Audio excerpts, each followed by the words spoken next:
Em um mundo de sombras e realidades apagadas, testemunhamos a jornada daqueles que caminham entre vivos e mortos. De Ygritte, que relembra sua lealdade eterna ao monarca, até Sung Jin-woo, que enfrenta destinos alternativos, reencontros impossíveis e memórias que jamais deveriam existir. Vemos pais e filhos separados por linhas do tempo, guerreiros que despertam após décadas selados, vidas restauradas por magia e outras destruídas pela crueldade humana, todas tocadas pelo poder do monarca das sombras. E enquanto Jin-woo tenta viver em paz, um simples investigador de polícia revela a verdade. Ainda que o mundo tenha mudado, as sombras permanecem, guiando destinos, revelando pecados e trazendo justiça onde ninguém mais pode enxergar. Salve galera, beleza? Como vocês já sabem, eu sou o Wes e hoje trago para vocês o episódio 30 de Solo Leveling terceira temporada. E para quem é membro aqui do canal, tem acesso antecipado aos vídeos e sem anúncio, então não perde tempo, é o preço de um refri. Se você já viu os episódios anteriores no canal e quer ir direto pro 30, o tempo que ele começa vai estar aparecendo aí na tela do vídeo. E sem mais enrolação, clica no gostei, se inscreva no canal e bora pra história.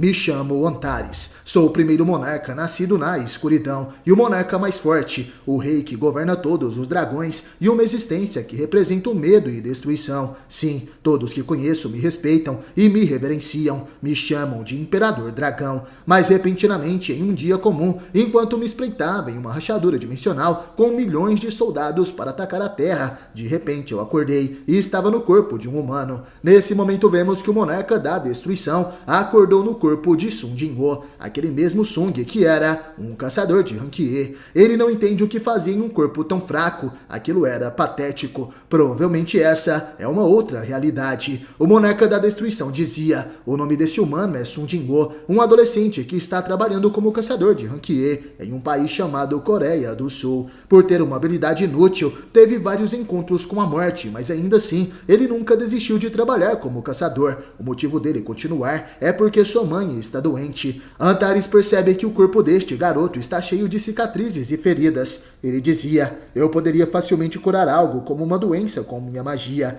De repente o telefone toca e ele atende. A pessoa pergunta o que aconteceu. Já está quase na hora de Sung entrar em um portal junto dos outros caçadores, mas novamente ele se atrasou. Antares entende que se atrasar é o ato de não conseguir chegar na hora combinada. Significa que aquela pessoa está perguntando se ele, a encarnação da onipotência, faria algo que simboliza a incompetência. Isso nunca acontecerá. Antares pergunta onde aquela pessoa estava. A mulher responde que está na frente do portal com os outros. Antares precisava se concentrar para assim conseguir localizar essa mulher arrogante através de sua voz. O monarca então expande sua consciência e finalmente encontra aquela mulher. Ela estava brava porque Jin-woo desligou na sua cara, mas de repente se assusta. Ele estava logo atrás dela. Antares pergunta se ele atrasou para chegar. Ele segura no ombro da mulher, que tremendo responde que não. Vemos os outros caçadores pegando um pouco de café. Eles cumprimentam Sung Jin-woo e perguntam se ele já havia comido. Antares se perguntava quem eram aqueles caras. Seriam seus subordinados. Ele tenta pegar um copo de café, mas aquele homem fala que acabou. Antares responde que não tem problema e rouba o copo de café daquele cara. Ele toma todo o café e enquanto ameaçava, o copo dizia: hahaha,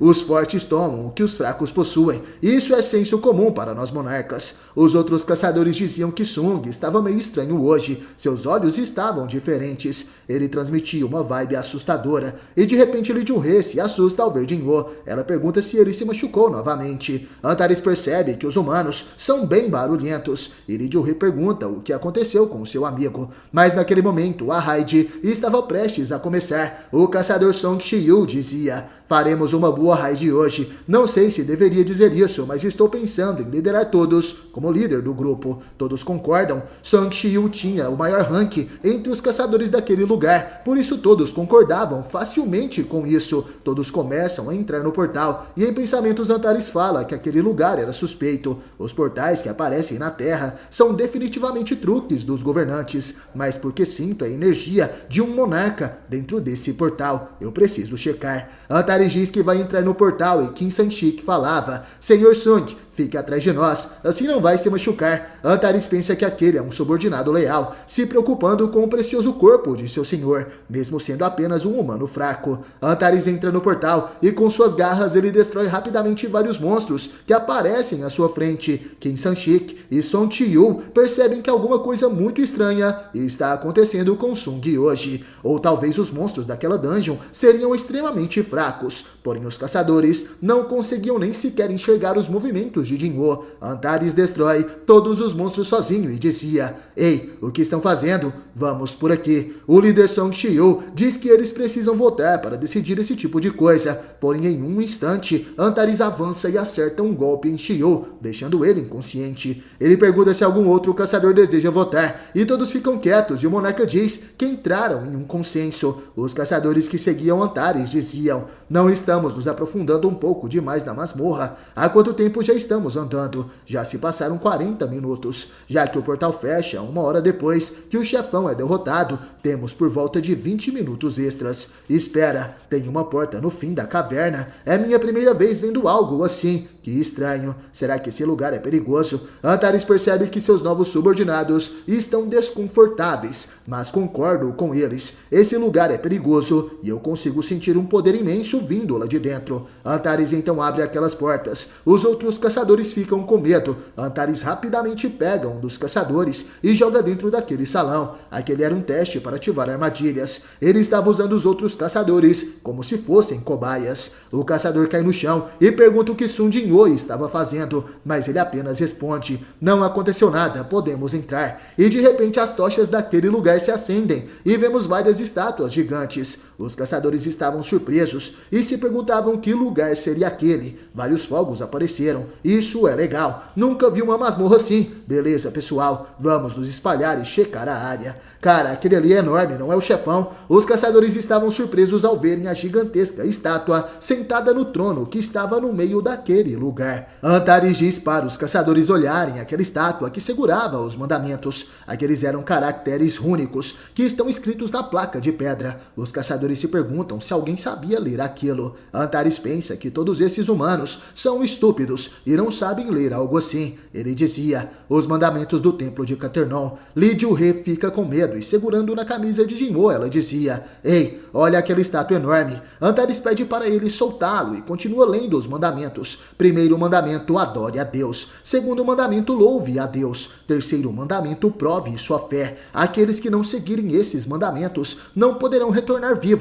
E de repente os olhos da estátua gigantesca começam a brilhar. Ela se mexe e dispara poderosos raios de magia na direção dos caçadores. Antares fica furioso e parte para o ataque. Ele dizia: "Como ousa zombar de mim com esse nível de poder?" Antares se coloca na frente daqueles raios e acaba sendo atingido diretamente. Uma grande explosão acontece e os caçadores ficam com medo. Porém, Li Ju-he percebe que logo à frente Sung Jinwoo estava segurando aquele poder com seu próprio corpo. O olho do monarca da destruição começa a brilhar. Ele então dispara o seu poder, o sopro da destruição. Antares dispara de sua boca uma poderosa magia de chamas. Aquele poder consegue superar a magia da estátua de Deus e consegue atingi-la, destruindo seu corpo por completo. Os caçadores estavam surpresos e mesmo com sua roupa em farrapos, Antares estava ileso. Ele começa a sorrir e além de seu olhar dracônico, também mostrava suas presas e garras. Isso é o poder. Os olhos das outras estátuas menores começam a brilhar. Elas então começam a se mover. Todas as estátuas de cavaleiros atacam diretamente o monarca da destruição. Antares começa a rir. Ele parte para o ataque e diz: "Suas marionetes arrogantes e lentas são lentas demais. Com sua grande velocidade e poder de destruição, Antares atinge aquelas estátuas de pedra, que são destruídas facilmente." Os demais caçadores corriam para tentar sobreviver. Um deles acredita que deve haver outra forma de sair dali. Que merda de mandamentos seriam esses? De repente vemos que todas as estátuas foram destruídas. Em cima daquela pilha de estátuas de pedra, vemos Antares que dizia: já acabaram. Isso não serve nem para aquecer. E de repente a estátua que segura os mandamentos se move e diz: seu desgraçado, mas quem é você? Tem ideia de quanto tempo demorei para preparar tudo isso? O arquiteto se revela. Ele estava furioso, porém Antares não se detém. Ele parte para o ataque e ordena que seu inimigo fique calado. Antares então dispara uma lança de pedra. Aquele objeto atinge o corpo do arquiteto. Com apenas um golpe, seu corpo foi destruído em pedaços. E Antares dizia: não estou aqui para falar com uma falsificação barata. Quero conversar com a verdadeira autoridade por trás de tudo isso. Apareça, seu covarde. Nesse momento vemos algumas sombras se manifestando. Aquelas sombras cercam o corpo da estátua dos deuses, que agora volta a se movimentar. Aquele é o monarca das sombras, Ashborn, que está sem um corpo e por isso iria utilizar a estátua de Deus para lutar. Ele dizia: monarca da destruição, estávamos destinados a fazer isso algum dia. Hoje acabarei com minha conexão desafortunada com você. O monarca da destruição se prepara para o combate e diz: me parece uma boa ideia. Pode vir. Ele avança com um salto feroz. Utilizando o corpo de Jinwoo, Antares mostra suas garras. Ele quer destruir Ashborn. O monarca das sombras, utilizando a estátua de Deus, também parte para o ataque. Aquela era a mão gigantesca da morte. A batalha feroz se inicia e Antares dizia: nossa luta não acabará tão facilmente. De repente, Sung Jinwoo abre seus olhos nos tempos atuais. Ele suava frio e estava cansado. Sung teve um pesadelo. Ele se perguntava o que foi isso. Seria realmente um sonho? Ou quem sabe, essa foi outra linha do tempo apagada anteriormente pela taça da reencarnação? Nós nunca saberemos. Está gostando do vídeo? Então deixe seu like. O homem dizia: desde o dia em que comecei a trabalhar na delegacia, havia um rumor que ouvi depois de entrar na divisão de assuntos criminais, que entre os ranks da unidade de crimes violentos da delegacia central havia um investigador chamado de Fantasma. Quem dizia isso era o investigador Lee Sai-Huan. Ele falava: o nome desse investigador é Fantasma porque ele prende os criminosos dos casos que assumiu e até dos casos não resolvidos do passado. Sua taxa de prisão é de 200%. Como resultado, qualquer criminoso violento dizem se tornar um bom moço na frente do Fantasma. Esse rumor já está entre as lendas da polícia por aqui. Tem até um rumor de que ele recusou uma promoção para se dedicar mais ao trabalho de campo. Será que alguém realmente recusaria uma promoção? De repente um homem se aproxima e diz: ei, você é o novato que vai se juntar a nós? O garoto responde que sim, é ele mesmo. E o homem dizia: ei, não precisa ficar tão tenso, somos uma família agora. Aqui, o café é por minha conta. O rapaz agradece e diz: fui falar com o chefe do esquadrão. Ele me informou que eu estaria trabalhando junto com o investigador Sung. O outro policial responde: ah, você está falando do Fantasma. Naquele momento o garoto se engasga. Ele não sabia que Sung Jinwoo era o Fantasma. O homem continua: demos esse apelido para ele, porque ele vem e vai que nem um espírito. Mas de alguma forma as outras delegacias começaram a chamar ele assim também. Tenho certeza de que você já ouviu falar dele. O garoto tremia, ele responde que sim. E o homem então revela: na verdade o café que te dei era para ser dele. Falando no diabo, aí vem ele.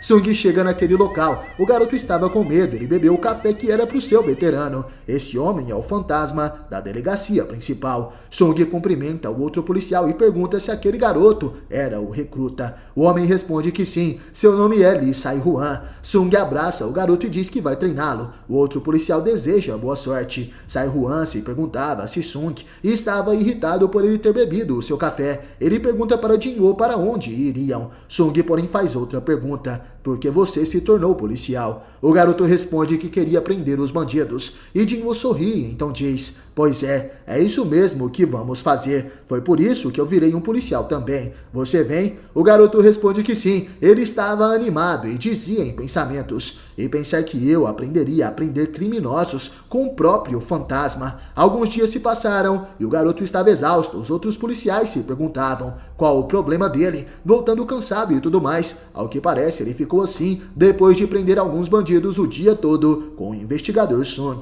Sung Jinwoo estava trabalhando em seu computador e dizia em pensamentos: ele disse que tinha experiência por ter pego um ladrão com as mãos nuas, então é bem interessante treiná-lo. Iglis falava: meu rei, posso sugerir que essas tarefas triviais sejam deixadas para nós, seus soldados leais. Enquanto isso, uma mulher gritava na delegacia: investigador, por favor me escute. Jin-Yi não era uma garota que iria tirar sua vida vida assim. O investigador diz que entendia como aquela mulher se sente, mas como já explicou, todas as provas apontam que isso aconteceu. Sung observa aquilo e a mulher dizia: por favor, veja essas mensagens. Elas parecem de alguém que estava planejando morrer horas depois. O investigador dizia: senhorita, logo de cara, a maioria dos suicídios não são planejados, são feitos pelo calor do momento. De repente, Sung se intromete e pergunta se podia dar uma olhada no caso. O homem apresenta o relatório para Jin-Ho e pede para não colocá-lo em uma situação difícil. E Jin-Ho dizia: a mulher foi encontrada na banheira, depois de ter sangrado por um grande corte no pulso. A faca usada para cortar o pulso foi encontrada dentro da banheira, e as únicas digitais na faca são dela. Apesar da falecida parecer ter tido uma personalidade brilhante, ela aparentemente foi diagnosticada com depressão. Sung fala que não via nada de errado com aquele relatório, mas iria confirmar por conta própria, só para ter certeza. A mulher fica surpresa e outro detetive diz em pensamentos: certamente o fantasma achou algo suspeito. Esse cara nunca fica cansado. Sung então se apresenta: eu sou o detetive Sung Jin-Ho, podemos conversar um pouco. Após Sung conversar com aquela mulher, ele espera a noite para ir até o apartamento da falecida. Em forma de sombra, Sung facilmente adentra aquele lugar. Ele estava ali para investigar o local onde essa pessoa morreu. Jin-Ho observa que tudo estava intacto. A banheira estava suja de sangue e ele dizia: anteriormente eu precisaria do corpo, mas agora erga-se. Os poderes de Sung Jin-Ho estavam em um nível completamente diferente. Ele não precisa mais de um corpo para ressuscitar um morto. Apenas com o sangue da pessoa que morreu, ele consegue invocá-la em forma de soldado das sombras. A garota morta então aparece. Ela se transformou em uma sombra e estava chorando de medo. E Sung dizia: não tenha medo. Atualmente você é um ser livre das correntes da vida e da dor. Você se matou propositalmente. A garota responde que sim. Sung queria saber por que isso aconteceu. E ela então conta a sua história. No outro dia, Sung vai até a casa de um certo homem. Ele bate na porta e o homem se pergunta quem seria a essa hora. Sung se apresenta: sou o investigador Sung Jin-Ho, da unidade de crimes violentos da delegacia central. Tenho algumas perguntas sobre sua filha. Poderia me dar um pouco do seu tempo? O homem abre a porta desesperado e pergunta: o resultado da investigação já saiu? Como minha filha morreu? Sung responde: não sabemos de nada ainda, mas temos algumas perguntas que gostaria de fazer sobre sua filha. Poderia vir comigo? O homem responde que sim. Se eu puder ajudar a descobrir a verdade por trás da morte da minha filha, então vou ajudar o quanto puder. Os dois então vão até um café e Sung falava: que tipo de aluna a senhorita Seo Jin-Yi era? Por algum motivo, havia alguém que poderia ter algum rancor contra sua filha? O homem responde que não. Ela com certeza não era do tipo de criança que faria algo para os outros a odiarem. Ela era gentil e pura. Sinto muito, investigador. Ainda não posso acreditar que minha filha me deixou dessa forma. Sung diz que o homem deve gostar muito de sua filha. Ele responde que sim. Tenho certeza de que já sabe, mas a Jin-Hee não era minha filha biológica. Por isso que eu a amava como se fosse de verdade. Não, talvez ainda mais do que isso. Se ela me falasse que estava mal, que não aguentava mais, e Sung entende. Ele abre seu celular e diz: enquanto procedemos com a investigação, verificamos os pertences de sua filha e descobrimos um certo áudio. Vamos ouvir? O padrasto fica surpreso. Aquele áudio era a prova do terrível abuso que a garota sofreu nas mãos do padrasto desde que era criança. Apesar de ter conseguido escapar para longe, depois que seu pai mandou mensagem dizendo quero te ver, ela eventualmente escolheu acabar com sua própria vida. O homem então pergunta: qual o seu motivo para colocar isso na minha frente? Se o seu objetivo fosse me prender, poderia ter trazido mais alguns policiais me algemando. Sung, enquanto tomava seu café, responde: tenho duas escolhas para você. A primeira é admitir seus crimes e se entregar na delegacia. O homem pergunta qual seria a outra e Sung responde: a outra é, ao invés de admitir seus crimes, pode pagar um preço apropriado. Os olhos daquele homem brilham. Ele acredita que Sung era um corrupto e por isso poderia comprá-lo com dinheiro. Ele pergunta quanto o policial Sung Jin-Ho queria. Naquele momento, o monarca da sombra sorri e responde: isso já é o bastante. Seus olhos começam a brilhar e ele dizia: escute bem, Na verdade, esse lugar em que você está agora não é o mundo em que você estava. É um mundo diferente que criei para lembrar o mundo lá fora por apenas um tempinho. A terra dos mortos, que nenhuma alma viva pode entrar sem a permissão do seu mestre. Esse é o mundo do repouso. Esse é o nome da prisão na qual você está agora. O homem fica assustado e pergunta: me desculpe, investigador, mas o que você quer dizer? Sung então responde: pense bem, se lembra de como entrou aqui? De repente todo aquele lugar tinha apenas cadeiras vazias. O homem se levanta e dizia em pensamentos: como eu, agora que pensei, esse café está com tudo ligado, mas não tem ninguém além de mim e esse investigador. O homem começa a gritar. Ele pergunta o que era aquilo. Isso é um sonho, um pesadelo? Ele tenta fugir, mas de repente Beiro aparece. Com suas garras, ele perfura o corpo daquele homem dezenas de vezes. As garras de Beiro começam a mutilar o corpo desse agressor, e Sung Jin-woo apenas assistia à sentença. De repente, a sombra daquela menina aparece e diz: muito obrigada, monarca das sombras. Sung Jin-woo abre seus olhos e pergunta: tem algo mais que deseja dizer? A garota falava: de alguma forma, se não for muito incômodo, posso te pedir um favor? Amanhã chega e na delegacia Sung Jin-woo estava com uma caixa de presentes. Ele entrega essa caixa para a mulher que o levou até aquele caso. Ela pergunta se Jin-hee teria preparado aquela caixa e Sung responde: o nome escrito na carta é o seu, não é? Pensei que a senhorita Jin-hee gostaria que esse presente fosse entregue para você também. Pelas evidências, a possibilidade de homicídio é extremamente baixa. A investigação logo vai acabar também. A mulher começa a chorar. Ela pergunta se não teria chance de ter sido outra coisa, nem que seja 1%. Então a Jin-hee realmente... E nesse momento a mulher abre a caixa e agradece a Sung Jin-woo. Sung dá as costas e dizia em pensamentos: uma hora antes da Jin cortar seu pulso, se aquela mensagem do padrasto não tivesse chegado no celular dela, essas duas amigas teriam comemorado o aniversário que planejavam. A garota começa a chorar e naquela caixa tinha uma caneca, que era seu presente de aniversário.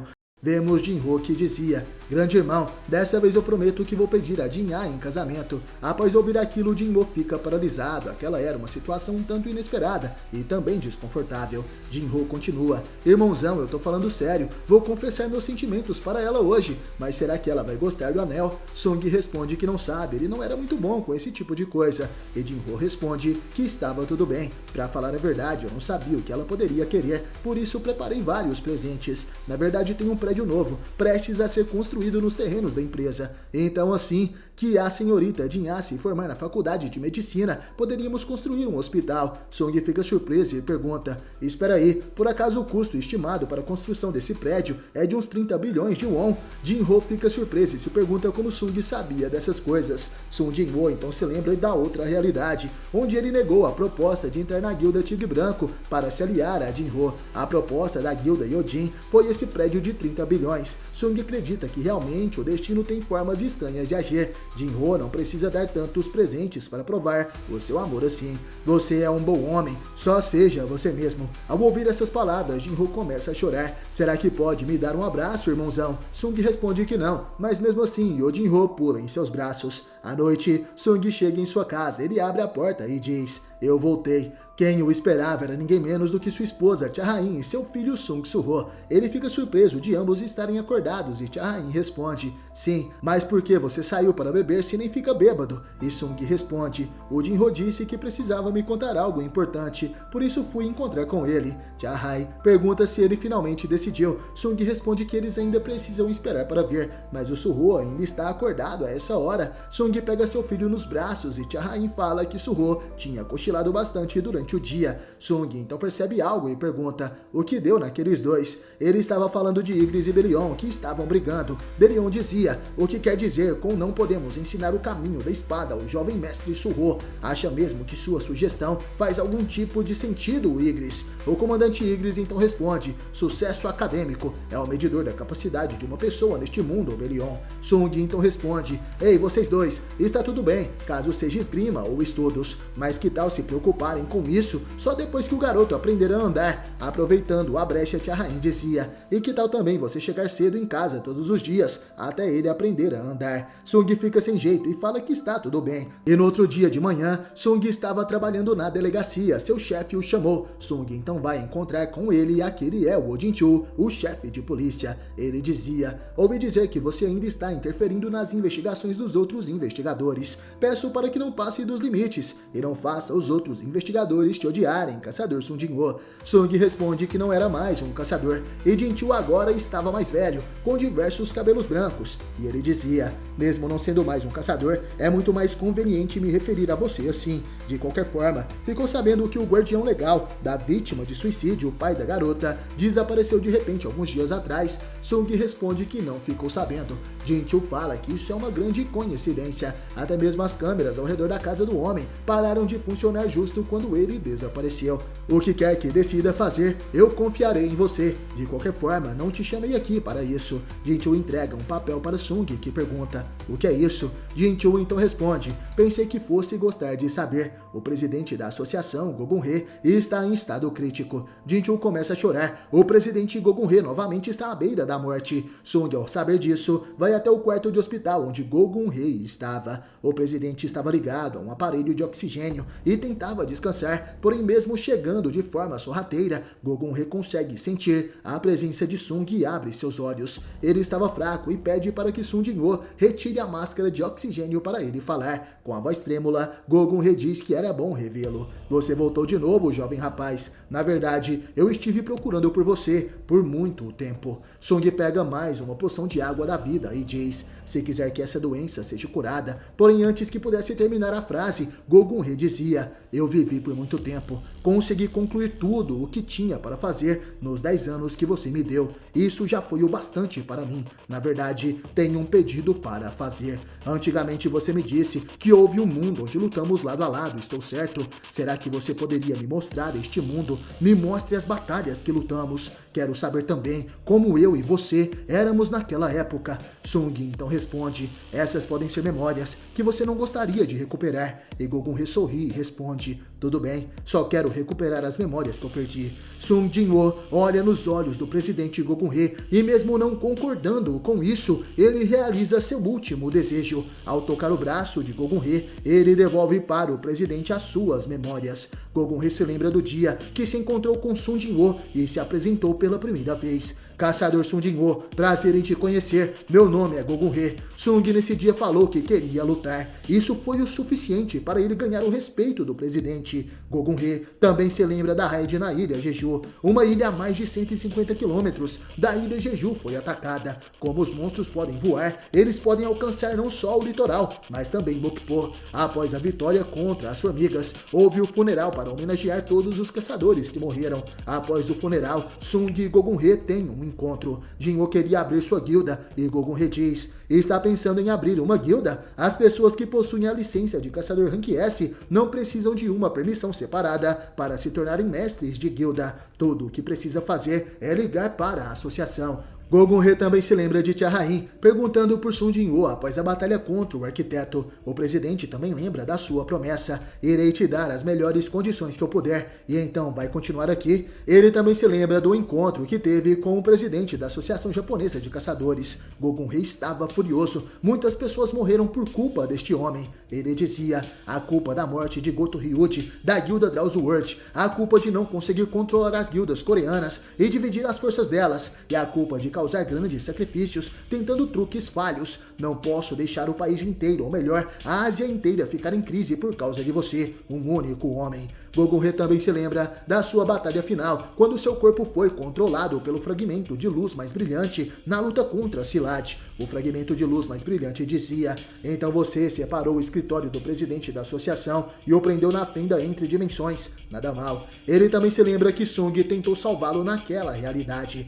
mas ele também negou isso. Já chega, é inútil. O poder que me atacou não está em um nível que possa ser parado por humanos. Dessa vez consegui entrar em contato com a vontade do grande ser, os planos deles e os inimigos que sobraram, bem como as coisas que precisamos fazer quando o momento chegar. Por favor, continue do lado da humanidade. Com lágrimas nos olhos, esse foi o pedido final de Gogun-He na realidade que foi apagada. Sung conseguiu realizar essa promessa, mesmo após o fim da batalha contra os monarcas. Ele voltou para o passado e mudou a história, derrotando os monarcas em uma batalha ainda mais longa e feroz. Sung Jin-Woo realizou o último desejo de Gogun-He e salvou toda a humanidade da calamidade dos portais e monarcas. Gogun-He, ao obter todas aquelas memórias, começa a chorar emocionado. Ele dizia: Caçador Sung Jin-Woo, e pensar que eu conseguiria estar de novo ao lado de jovens heróis como você. Gogun-He, tremendo, segura a mão de Sung Jin-Woo. Ele sorri. O propósito de sua vida foi concluído.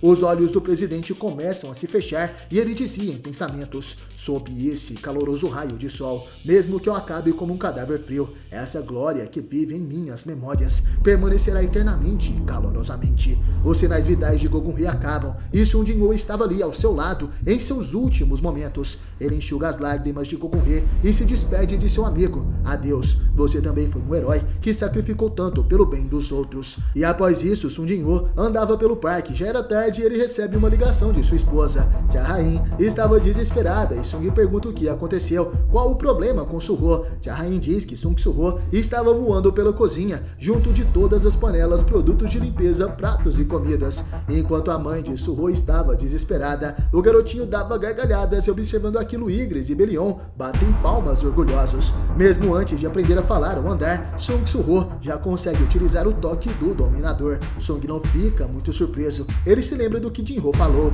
Que estranho, pensei que um bebê seu e de sua esposa começaria a correr por aí no momento em que nascesse. Cha-Rain perguntava para Jin-Ho o que ela deve fazer. Ele diz para ela não se preocupar, estava tudo bem. Vou ensinar Su-Ho a voar aos poucos. Cha-Rain pergunta se Sung também sabia voar e Sung responde que esqueceu de contar. Depois do outono, o inverno se segue e então a primavera saúda o mundo. Tudo tem seu começo e um fim, e novos começos surgem depois dos fins. Sung dizia para Cha-Rain: querida, vou voltar mais cedo para casa hoje. Parece que o inverno da nossa casa ainda está por vir. Cha-Rain chorava enquanto limpava a bagunça feita por Su-Ho, e Belion dizia: agora que pode voar, o jovem mestre precisa treinar combate aéreo. Ygritte responde: do que está falando? Isso só é prova que ele será um ótimo piloto no futuro. Está gostando do vídeo? Então deixe seu like.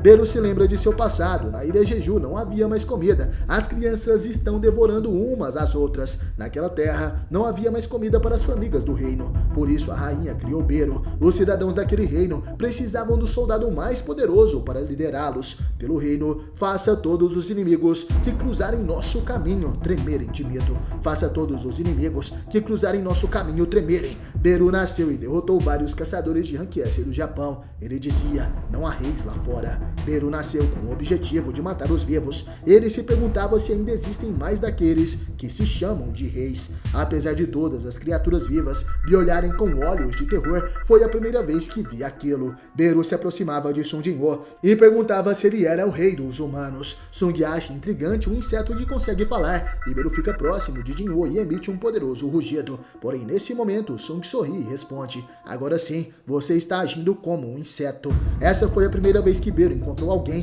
que não tinha medo dele. Vemos Beru na atualidade. Ele dizia: já faz muito tempo desde então, desde que um humano sem medo de mim apareceu. Beru observa o pequeno jovem mestre que estava à sua frente. Mesmo usando fraldas, Sung Su-Ho não tinha medo de Beru. Ele olhava para a formiga das sombras com muita admiração. Beru andava um pouco desconfiado, enquanto percebia que Su-Ho o observava. E assim as primeiras palavras de Su-Ho foram: formiga. Ele chamava pela formiga Beru e corria atrás dele o dia todo. Beru então utiliza suas asas para voar e acaba pousando em um lugar mais alto. Ele acha que aquilo era estranho e se pergunta por que o jovem monarca sempre estava atrás dele. Ygritte então aparece e responde: é impossível ele não gostar de você. Beru não sabia o que o comandante queria dizer. Ygritte dizia: uma formiga muito maior que um humano que pode andar, voar e falar. Que tipo de criança não adoraria isso? Beru fica sem graça, ele tenta entender aquilo. Então o jovem monarca gosta de mim porque sou grande e posso voar e falar. Beru volta para o domínio das sombras e é recepcionado por um dos anões. O Marechal Beru gostaria de fazer um pequeno ajuste nos planos. O anão fica realmente assustado e responde: mas o que? Marechal, o plano de criar a estátua sagrada do nosso Lorde foi feito há muitos meses atrás, para que você, senhor, pudesse comemorar o 32º aniversário do nosso monarca. Beru responde que não estou dizendo que quero cancelar este plano, apenas fazer algumas mudanças. Faça assim e depois desse jeito. O anão de barba responde que sim, certamente isso é possível. Acho que vamos ter um resultado ainda maior, Marechal.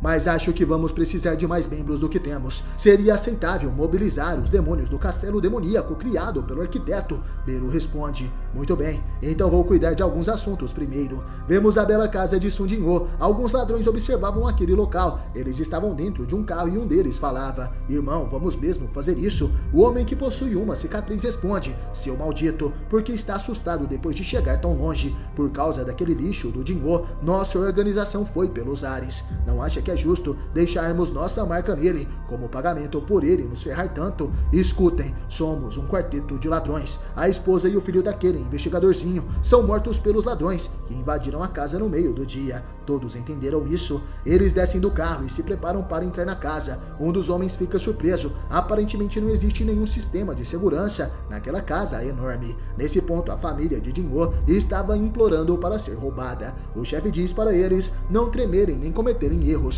Eles pulam o muro e entram na casa. Os bandidos estavam armados com facas e diziam: por que só você seguiu? Cadê os outros dois? O homem responde que não sabia e o chefe fala que eles são idiotas. Correram porque estão com medo. Percebemos que uma sombra já havia pego aqueles homens. Suas garras avançam sobre os inimigos. Este é Beru, que segura a cabeça de um dos ladrões e ordena para que ele faça silêncio. O jovem monarca acabou de cochilar. Ele não deve ser incomodado por meros intrusos. Beru tira a vida daqueles homens e dizia em pensamentos: esse olhar familiar, essa emoção, ter a confiança do nosso Lorde e ser amado pelo jovem monarca, com certeza é muito bom, mas isso não é nada mal também. A expressão da presa na frente do predador é sempre assim. No domínio das sombras, vemos os demônios nobres do castelo demoníaco. Eles chegaram e estavam ajudando na construção daquela estátua. Essa é Exil e seu pai que lideram o clã Hadir. Beru é chamado após o trabalho ser concluído. O anão de barba dizia: então, Marechal, mudamos conforme suas instruções. Beru começa a rir. Isso era impressionante. Nosso Lorde, com certeza, ficará satisfeito depois de ver essa estátua majestosa.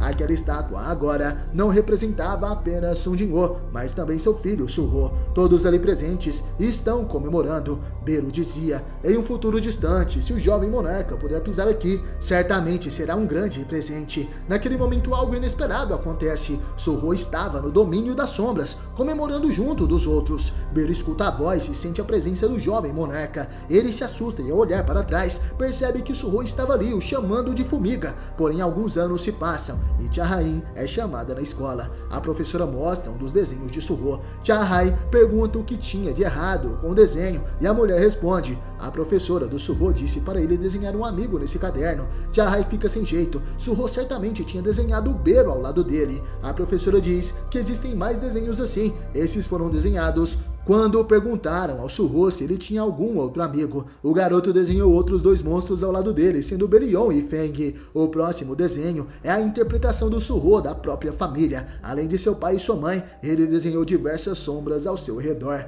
E a última página é a sua representação de casa, e também o motivo pela qual a professora desejou ver Cha-Rain. Cuidamos de muitas crianças, mas é a primeira vez que vemos um garoto expressar seus amigos e família dessa forma. Aquela era uma casa envolta em sombras, onde vários monstros das sombras viviam junto de sua família. A professora perguntou por que ele desenhou sua casa assim, e Suho respondeu que seus amigos, família e um grande pai estavam lá. No começo suspeitei que fosse algum caso de abuso, mas não parece ser isso. Vendo como Suho é brilhante, pode ter um talento excepcional para a arte. Vemos Suho na escola. Ele já era uma criança crescida e desenhava de forma animada os seus amigos. Enquanto isso, na delegacia, Sun Jinwoo recebe uma promoção. Seus colegas de trabalho parabenizam Sun Jinwoo e dizem que ele deve pagar uma rodada de bebidas agora, que é um superintendente. Lee Sai-Huan perguntava: mas veterano, por que aceitou a promoção dessa vez? Você sempre recusa quando os superiores dizem que você vai ser promovido. E Sun Jinwoo diz que ficou sem desculpas para recusar. Lee Sai-Huan diz que ele realmente realmente é incrível. Você não tem nenhum desejo, tipo uma posição maior ou dinheiro? Sung começa a rir e diz em pensamentos: dinheiro?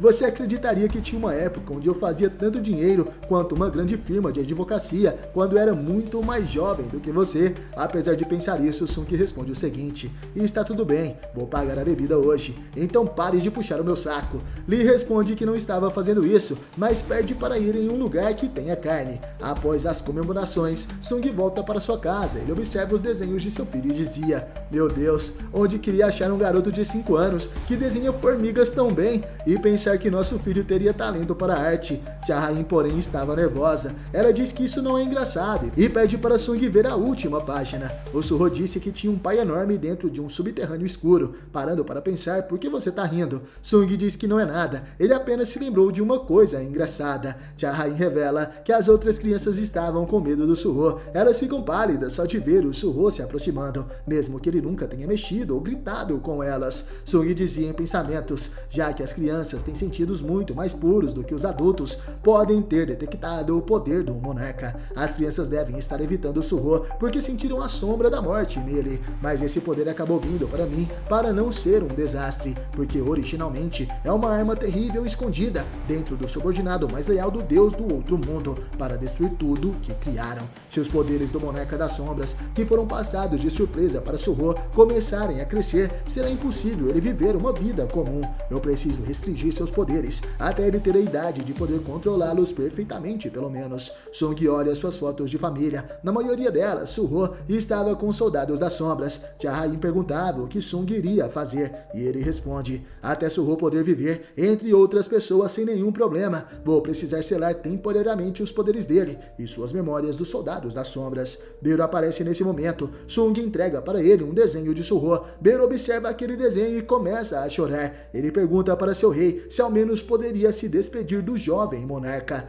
Ele abre a porta do quarto de Suho. O garoto estava dormindo e enquanto chorava, Beru dizia: jovem monarca, irei me despedir por todos os soldados das sombras. Suho, enquanto sonhava, chamava pelo chefe Fumiga. Esse era o nome que tinha dado para Beru. Beru diz que foi uma honra servir ao jovem monarca. Até nos encontrarmos de novo, rezo por sua saúde. Jovem monarca, espero que continue a estudar mesmo sem mim aqui. Por favor, fique bem. Beru chorava e Sung Jinwoo deseja bons sonhos para seu filho. Com seu poder, ele sela as memórias e habilidades de seu filho. A partir de hoje, Suho é uma criança normal. Os desenhos de Suho em meio aos soldados das sombras permanecem e certo dia se percebe que anos se passaram. Sung Suho agora é um adolescente que ia para a escola. Obrigado por assistir esse vídeo até o final e até o próximo vídeo.